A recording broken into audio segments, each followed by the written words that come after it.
우리 함께 이 시간 말씀을 나누길 원합니다. 오늘 주시는 말씀 느헤미야 2장 18절 말씀을 함께 나누겠습니다.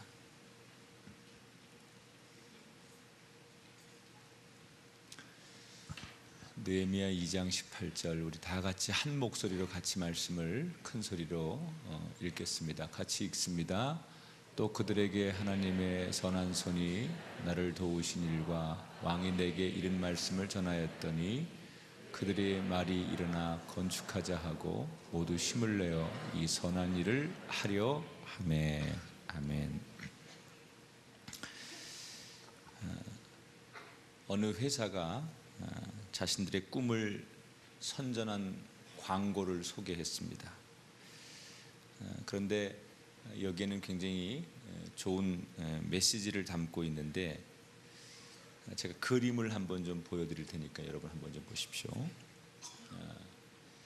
첫 번째 그림은 아이가 지금 혼자서 연주를 하고 있습니다. 혼자서. 근데 이게 혼자서 연주하는 것이 아니라 새로운 눈으로 바꿔서 보면 그 옆에 가상의 오케스트라가 함께 연주하는 그런 모습을 볼 수 있습니다. 두 번째 그림을 보여드릴게요. 이게 원래는 텅 비어 있는 공장을 어떤 사람들이 둘러보는 겁니다. 아무것도 없는 공장을. 그런데 이 텅 비어 있는 공장을 새로운 눈으로 보는 거예요.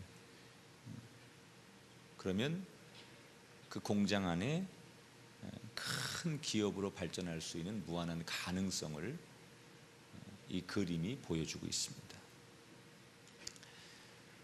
우리가 언제나 현실을 보면 우리 눈에 보이는 대로만 보면 때로는 우리의 현실이 우리 눈에 보이는 것은 아주 암울하고 절망적일 수 있습니다. 그런데 우리의 눈이 마치 안경을 끼고 보는 것처럼 비전을 가지고 똑같은 현실을 바라보면 현실 너머의 일들을 보게 됩니다. 이걸 우리는 비전이라고 해요. 여러분 올 한 해는 비전의 눈으로 사시기 바랍니다. 오늘 우리가 만나는 느헤미야는 바로 이렇게 현실만 보는 사람이 아니라 그 현실 너머의 또 다른 가상의 아니 이루어질 현실을 바라보는 눈을 가졌던 사람. 여러분 지금 여러분 눈에는 현실만 보이십니까? 그 현실을 넘어서는 비전이 여러분에게 있게 되시길 축원합니다. 느헤미야가 훌륭한 리더라고 하는 것은 바로 이 느헤미야는 현실을 보지 않고 비전의 눈으로 현실 넘어 꿈을 볼 줄 아는 사람이었다. 모두 다 지금 무너진 성벽과 불탄 성문을 보면서 좌절하고 슬퍼하고 낙심하고 있을 때 느헤미야만큼은 그 무너진 성벽 있는 그대로 보지 않고 그 성벽이 다시 회복될 것을, 그 성벽이 다시 재건될 것을, 여러분의 인생이 그렇게 될 것을 하나님은 보고 계십니다. 현실은 여러분의 삶이 넘어질 수밖에 없고 현실은 지금 회파된 성문 같고 불타버린 성문 같지만 하나님은 여러분을 비전의 눈으로 보시기 때문에 여러분의 지금의 모습이 아닌 변화되고 재기되고 새롭게 창조된 모습을 보고 계신 줄 믿습니다. 모두가 지금 무너진 성벽을 보면서 좌절하고 있는데 느헤미야는 희망을 보고 있어요. 남이 아무도 보지 못하는 그 미래를 선명하게 보고 있어요. 적어도 이 느헤미야의 눈에는 이스라엘의 희망이 분명하게 보였다는 거예요. 여러분 좋은 지도자의 덕목 중에 하나는 지도자는 항상 모든 사람들이 보지 못하는 것을 탁월하게 보는 사람이에요. 그런 은사가 있어요. 그래서 좋은 지도자가 되는 덕목 중에 하나 남이 못 보는 것을 보는 것. 근데 그 남이 못 보는 것을 보는 것은 막 찾아다니는 게 아니에요. 보여져요. 그 보여지는 걸 뭐라고 하느냐? 비전이라고 하는 게 비전. 여러분, 좋은 선생님은 잘 가르치는 분이 좋은 선생님이 아니에요. 그 아이의 잠재력, 그 아이가 가지고 있는 무한한 가능성을 보는 사람. 이 아이가 지금 말썽을 피우고 이 아이가 좀 문제가 있어도 이 아이가 가진 좋은 장점, 이 아이가 가진 좋은 성품을 어떻게 발전시켜서 위대한 일꾼으로, 위대한 사람으로 만들어낼 것인가에 대한 눈으로 그 아이를 보는 사람이 좋은 선생님. 좋은 부모라고 하는 것은 자기 자녀를 향하여 있는 그대로 바라보는 것이 아니라 미래의 모습을 꿈꾸게 만들어주는 사람이 좋은 부모예요. 이 좋은 선생님과 좋은 부모가 가져야 될 덕목 중에 하나가 뭐냐? 비전이에요, 비전. 여러분, 우리는 그리스도인은 비전의 사람이에요. 여러분 모두는 다 비전의 은총이 있어요.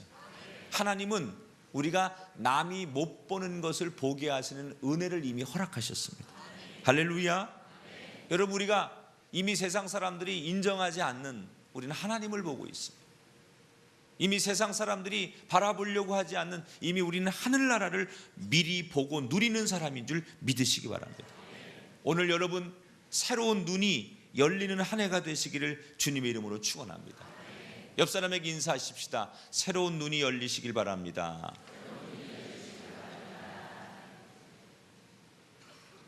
믿음은 바라는 것들의 실상이요 보지 못하는 것들의 증거니라.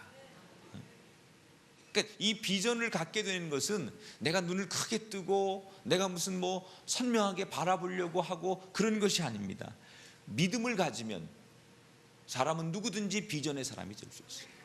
그건 아주 은사가 있는 사람만 하는 거지. 아닙니다. 믿음이 있는 사람은 누구나 다 자신의 인생이 지금부터 비전의 사람이 될 수 있어요. 여러분 모두 올 한 해는 믿음이 충만하셔서 지금의 좌절을 보는 게 아니라 그 믿음 때문에 하나님이 주실 약속과 미래를 보는 그런 믿음에 충만한 사람이 되시기를 주의 이름으로 축원합니다. 여러분 눈에는 무엇이 보이십니까? 여러분 자녀를 보면 지금 뭐가 보이시고 사업과 직장을 보면서 무엇이 보이십니까? 만약에 여러분들이 캄캄하고 절망이고 우울한 게 보인다면 여러분 그 상태로는 한 해를 살면 안 됩니다. 새로운 눈을 뜨셔야 됩니다. 여러분 누군가를 바라보면서 불평 불만이 떠오른다면 그 사람을 향하여 새로운 눈이 띄어지게 되시기를 주의 이름으로 축원합니다. 믿음의 새로운 눈을 뜨면 지금은 공부도 못하고 말 안 듣는 자식이지만 이 자녀를 장차 하나님이 사용해 주실 것이라는 그런 믿음의 눈으로 보면 그 자녀가 멋진 사람으로 보입니다. 지금 내가 하고 있는 사업과 직장이 아주 초라하고 보잘것없고 자랑할 것 없는 것이지만 믿음의 눈으로 보면 크게 열어주실 것을 보게 됩니다. 여러분, 제가 목회를 하면서 우리 성도들을 보면서 믿음의 눈으로 보는 거예요. 지금의 모습을 보는 게 아니라 믿음의 눈으로 보는 거예요. 예수님도 12제자를 부르실 때, 베드로 같은 사람 부를 때 믿음의 눈으로 보지 않았다면 절대로 베드로를 제자 삼지 않았을 거예요. 그 투박하고 그 정말 무식하고 정말 완숙하지 않은 그 제자에게 무슨 희망이 있어요 지금. 그러나 그 제자를 예수님이 믿음의 눈으로 보니까 지금은 아주 투박하기 보잘것없지만 잘 다듬고 훈련하고 사랑하고 격려하면 머지않아 예수님의 뒤를 이어서 훌륭한 공동체를 이끌 지도자가 될 수 있다는 믿음의 눈으로 베드로를 봤기 때문에 베드로를 제자 삼고 그가 수제자가 되는 거예요. 때로는 목회자들은 성도를 믿음의 눈으로 보면 다 귀한 거예요. 지금 눈으로 보이는 것만 보면 청년이든 어떤 성도든 때로는 그 모습만 보면 저 사람이 귀한 일꾼 될 수 있을까? 그런데 믿음의 눈으로 보는 거예요. 저는 그게 하나님이 우리를 보시는 눈이라고 생각해요. 저도 하나님이 그 눈으로 나를 바라봐 주셨기 때문에 목사하는 거예요. 여러분 모두 오늘 하나님 앞에 가능성이 있는 사람입니다. 하나님은 여전히 여러분을 믿음의 눈으로 보고 있습니다. 저도 여러분을 믿음의 눈으로 보고 있습니다. 성령님도 여러분을 믿음의 눈으로 보고 있습니다. 그러므로 여러분은 가능성이 있는 사람들인 줄 믿습니다. 한번 따라 합시다. 비전이 있으면 거룩한 염려를 합니다. 남이 못 보는 것을 자꾸 보는 비전의 사람들은 거룩한 염려를 합니다. 자, 오늘 성경에 이 느헤미야가 예루살렘이 파괴되고 불탄 이야기를 듣고서 오늘 성경에 보니까 그날부터, 그 이야기를 듣고부터 이 느헤미야가 근심하기 시작했다 그랬어요. 2장 1절 2절 같이 읽어볼까요? 이전에는 내가 왕 앞에서 수심이 없었더니 왕이 내게 이르시되 내가 병이 없거늘 어찌하여 얼굴에 수심이 있느냐? 이는 필연 내 마음에 근심이 있음이로다. 자, 지금 느헤미야의 마음속에 근심이 자리했다는 거예요. 여러분, 우리가 설교할 때 제일 많이 하는 설교의 제목 중에 하나가 항상 기뻐하라. 그런 설교 많이 듣잖아요. 항상 기뻐하라. 근심하고 염려하지 말고 기뻐하십시오, 그렇게 말합니다. 근데 여러분 생각해 보세요. 기뻐하란다고 아무 때나 시도 때도 없이 기뻐하면 뭐가 됩니까? 미친 사람입니다. 성경이 말하는 기뻐하라는 것은 근심을 꼭 하고 생각해야 할 때는 근심하고 생각해야 된다는 거예요. 여러분, 사람이 계획할 때는 계획해야 돼요. 뭔가 심사숙고해야 할 때는 심사숙고해야 되는 거예요. 결국 이 모든 것을 이루시는 분은 하나님이시라는 것을 믿고 맡기라는 것이지 우리가 아무 생각 없이 살아라 그런 뜻이 아닙니다. 물론 우리가 세상 살면서 하지 말아야 될 근심이 있습니다. 마치 예수님이 부자 청년에게 가진 것을 다 팔고 나를 따르라 하시자 이 부자가 근심하며 떠나갔던 것처럼 이런 근심은 결국 주님을 멀어지게 합니다. 우리를 살리게 하는 근심은 해야 되지만 우리의 영혼을, 우리의 심령을, 우리의 믿음을 죽이는 근심은 하지 않아야 된다. 그래서 사도 바울은 고린도후서 7장 10절에 이렇게 말합니다. 세상 근심은 사망을 이루는 것이니라. 여러분, 세상 근심이 뭡니까? 어떻게 잘 먹고 어떻게 잘 입고 어떻게 잘 살까? 그게 세상 근심이죠. 이런 세상 근심에 대한 문제는 아무것도 우리에게 해주는 게 없어요. 우리를 더 힘들게 하고 결국 우리를 하나님과 멀어지게 합니다. 근데 이런 자꾸 사람들이 세상 근심하는 이유가 뭘까요? 믿음이 없기 때문에. 오늘은 어떻게 살지? 내일은 어떻게 살지? 이런 걱정들을 사람들이 많이 할 수밖에 없는 것은 믿음이 없기 때문이라는 거예요. 하나님을 신뢰하는 믿음이 없기 때문에. 하나님은 우리를 먹이시고 입히시고 우리를 자녀 삼으셨기 때문에 절대로 우리를 고아처럼 버려두지 아니하십니다. 하나님이 한번 선택하신 하나님의 자녀들은 구름기둥으로 불기둥으로 인도하십니다. 사막에서도 반석에서 샘물이 나게 하시고 만나와 메추라기를 통해서 그들을 지키시고 먹이시고 공급하시고 인도하시는 분이 우리 하나님이십니다. 여러분이 바로 그 백성들입니다. 믿음만 있다면 내일 일을 염려하지 않습니다. 믿음만 있다면 우리의 미래를 걱정하지 않습니다. 믿음이 없기 때문에, 하나님을 신뢰하지 않기 때문에 우리가 먹고 마시는 일, 세상 일에 근심하는 거예요. 이 한 해를 시작하는 여러분, 믿음 없는 세상 근심 걱정 예수 이름으로 잘라버리시기 바랍니다. 성령의 불로 소멸하시기 바랍니다. 오직 믿음만 가지시고 하나님을 신뢰하는 믿음 가지고 나를 절대 버리지 아니하시할, 나를 고아처럼 버려두지 아니하시고 세상 끝날까지 나와 함께 하실 그 하나님을 신뢰하며 올 한 해를 믿음으로 살아가시는 여러분 되기를 주 이름으로 축원합니다. 그런데 오늘 지금 성경이 느헤미야는 근심합니다.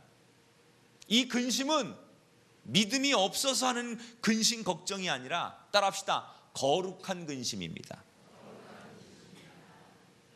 이게 무슨 근심이냐? 뭐가 다르냐? 하나님을 믿지 않고 믿음이 없어서 하나님을 신뢰하지 않아서 하는 것도 걱정이에요. 근데 하나님을 믿어서 하는 것도 걱정인데 거룩한 근심과 세상 근심이 다른 거예요. 하나님을 믿기 때문에 하는 근심, 하나님이 어떻게 이루실지, 내가 어떻게 도와야 할지, 그 하나님이 하실 일을 내가 어떻게 도와야 할지, 그 하나님이 계획하신 일에 내가 어떻게 동참해야 할지, 이렇게 근심하는 걸 우린 거룩한 근심이라고. 고린도후서 7장 10절에 보면 사도 바울이 거룩한 근심을 이렇게 얘기합니다. 하나님의 뜻대로 하는 근심은 후회할 것이 없는 구원에 이르게 하는 회개를 이루는 것이요. 나는 여러분 금년 한 해 꼭 생각해야 한다면, 근심해야 한다면 거룩한 근심의 사람이 되기를 축복합니다. 거룩한 근심은 그런 거죠. 이 죄악된 세상 속에서 어떻게 하면 나로 인해서 하나님의 영광을 드러내게 할 것인가. 이렇게 모두가 세상 사람들이 자기의 만족을 위해 살아가는 이때 나는 어떻게 하나님의 영광을 위해 살아갈까? 내 입술을 가지고 어떻게 하나님을 찬송하며 내 작은 몸과 내게 주어진 모든 삶을 통하여 나는 어떻게 하나님의 영광을 드러낼 수 있을까? 이런 근심을 하며 사는 것. 내가 만나는 이 많은 사람들 어떻게 하나님 앞에 인도해서 이들의 영혼을 구원할 것인가? 오늘도 그 걱정, 그 근심, 이걸 거룩한 근심이라고. 우리가 섬기는 재단이 어떻게 이 지역사회를, 더 나아가 이 민족을, 다음 세대를 살려낼 것인가? 이런 근심. 항상 기뻐하라, 걱정하지 마라, 근심하지 말라고 해서 아무 생각 없는 건 그건 뇌가 없는 거예요. 거룩한 근심하십시오. 교회를 생각하며 거룩한 근심하십시오. 여러분 가정을 생각하며 거룩한 근심하십시오. 여러분의 사업과 여러분의 재능을 가지고 거룩한 근심하십시오. 여러분의 자녀를 보며 거룩한 근심하십시오. 여러분의 남편과 아내를 보며 거룩한 근심에 거룩한 기도가 함께 있기를 주의 이름으로 축원합니다. 거룩한 근심은 많아져야 돼요. 근데 이 거룩한 근심은 내가 비전을 가지면 생기는 거예요. 그냥 생기는 게 아니에요. 나 오늘부터 거룩한 근심해야지, 이렇게 생기는 게 아니에요. 믿음이 생기고 그 믿음의 눈으로 바라보는 걸 비전이라고 했는데, 그 비전을 갖게 되면 그 사람에게 따라오는 게 거룩한 근심이에요. 어떻게 나는 하나님의 도구가 될 것인가? 어떻게 나의 남은 인생을 통하여 하나님을 드러낼 것인가? 느헤미야는 거룩한 근심을 합니다. 비전으로 불타는 예루살렘, 다 파괴된 예루살렘을 비전의 눈으로 바라보니까 그의 마음에 거룩한 근심이 생기는 거예요. 그 거룩한 근심으로 그가 통회하고 눈물로 안타까워하고 하나님을 찾을 때 어떤 일이 일어납니까? 거룩한 근심을 하니까 하나님께서 그에게 도우시는 놀라운 일. 2장 18절이에요. 말씀을 전하였더니 그들의 말이 일어나 건축하자 하고 모두 힘을 내어 이 선한 일을 하려 하매. 거룩한 비전으로 사람들을 바라보고 거룩한 비전으로 호소하니까 그 거룩한 비전과 근심을 함께 나누고 공유하는 사람들이 움직이기 시작해. 얼마 전까지만 해도 그냥 무너진 예루살렘 성을 바라보고 불탄 예루살렘 성을 바라보고 좌절하고 낙심하고 포기했던 사람들이 한 사람의 지도자가 비전을 얘기하고 거룩한 근심을 얘기하니까 그들이 전염이 됩니다. 비전이 전염이 됩니다. 거룩한 근심이 전염이 됩니다. 그래서 낙심하고 절망하던 이 예루살렘 성도들이 느헤미야에게 뭐라고 말합니까? 우리가 다시 일어나서 저 무너진 성을 재건하자. 우리가 다시 일어나서 무너진 성을 회복하자. 느헤미야가 말하기 전에 백성들이 먼저 일어나서 말합니다. 다시 세웁시다. 다시 건축합시다. 여러분이 거룩한 비전을 가지고 거룩한 근심을 가지고 올 한 해를 살아가면 원하지 않는 사람들이 여러분에게 붙을 겁니다. 여러분이 말하지 않아도 여러분이 하고 싶은 말을 누군가가 대신하는 역사가 일어날 줄 믿습니다. 내가 거룩한 근심의 기도를 드리면 하나님은 도울 사람들을 내 주변에 보내주시는 거예요. 그걸 우리가 뭐라고 해요? 하나님께서 하십니다. 나는 한 게 없어요. 비전을 바라보고 거룩한 근심을 가졌을 뿐인데 하나님이 하시는 거예요. 느헤미야가 하는 게 아니에요. 느헤미야가 한 일은 모두가 절망할 때 믿음의 눈으로 비전을 갖는 거예요. 꿈을 꾸는 거예요. 믿음 가지고 그렇게 바라보니까 마음속에 어떻게 하면 하나님의 영광을 위해서 일할 수 있을까? 이 거룩한 근심으로 백성들에게 호소했더니 같이 건축합시다, 일어납시다 이런 얘기 하지 않아도 그 거룩한 근심과 비전을 공유한 사람들이 스스로 일어나서 우리가 하겠습니다, 우리가 하겠습니다, 내가 하겠습니다, 이렇게 많은 사람들이 자원하더라는 거예요. 느헤미야가 한 게 아니죠. 하나님이 하시는 거예요. 2014년 한 해 동안 여러분에게 이런 간증이 있게 되길 바랍니다. 하나님이 하셨습니다. 우리 가정, 내 삶을, 내 건강을, 우리의 생명을 하나님이 지켜주셨습니다. 형통케 하셨습니다. 번영하게 하셨습니다. 모든 것 되게 하셨습니다. 이 간증이 우리에게 쏟아지는 한 해가 되기를 주님의 이름으로 축원합니다. 우리는 거룩한 근심을 가지고 오늘 하나님 앞에 비전의 눈으로 바라보기만 하면 그 나머지 일들은 하나님이 하십니다.